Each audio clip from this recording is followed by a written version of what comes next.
After the turmoil of Luther's excommunication and his stay at Wartburg Castle, he returned to Wittenberg to begin leading the social and theological reform that his ideas had generated. During those years, his theology began to further develop. He trained pastors and previous Catholic priests and monks in the Protestant faith. He wrote hymns for the church and really began laying a solid foundation for the church that he was developing.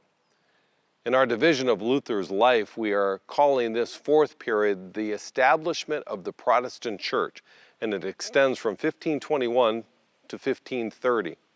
During this time, Luther shocks the Catholic world and marries a runaway nun by the name of Catherine von Bora. As a wedding gift to Martin and Catherine, Frederick the Wise gave them this three-story building known as the Black Cloister. It was the former Augustinian monastery of Wittenberg, but became the Luther's home. He and Katie raised their children here. He would invite his students to their dinner table in this home, and people would come and stay, including traveling dignitaries, theologians, as well as the faculty of the university here at Wittenberg. But of all of the important people who came to this home, none were more important than Katie herself. As the Reformation progressed, Luther had many demands on his time, and so like many married couples, they had to work to make sure they had time together. One way they did that was by having benches installed at the entrance to their home in this former Augustinian cloister in Wittenberg. It was Katie's idea. Katie had these benches installed so that they would have a place where they could talk in the midst of Luther's busy schedule. Luther, of course, was a former monk, and Katie was a former nun. She was at the Nimschen convent, and she was there with some other nuns who were actually rescued by a friend of Luther's who was a fish merchant.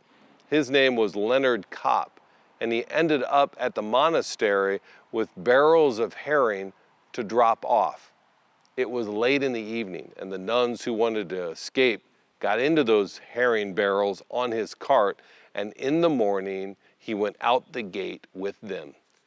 He brought them here to Wittenberg, and Luther later found husbands for many of them, all except one.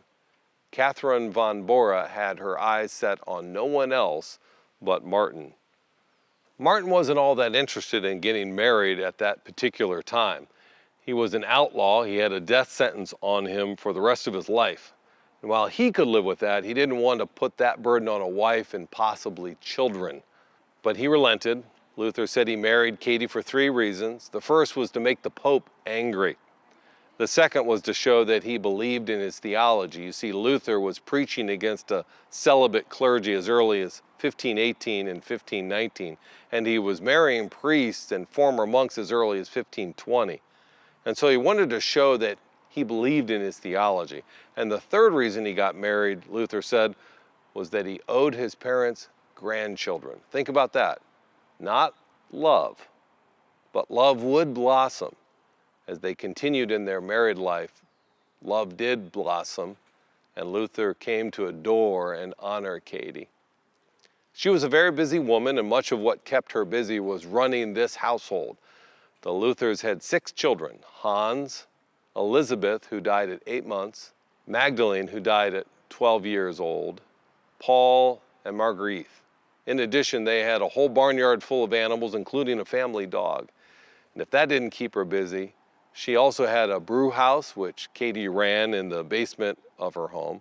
She also oversaw a fish hatchery and a very large garden. Katie was a very busy woman who not only had all of those things going on, but also married a very famous Dr. Martin Luther. And so she entertained the many people who came to stay with them and to learn from Luther at his table. After Luther died in 1546, life became very difficult. The plague had wreaked havoc on Wittenberg. This affected their lands and their home, and at one point she had to flee the city, and she came back only to find that their farm was in utter ruins.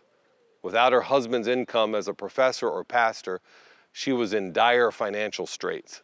She once wrote to a friend, "I find myself clinging to Christ like a burr to a dress." In 1552, the Black Plague came to Wittenberg, and Katie once again had to flee. She went to the town of Torgau, and the story has it that she fell off a wagon and hit her head. Several days later, she died on December 20th, 1552. That is the life of Katie von Bora, the love of Martin Luther.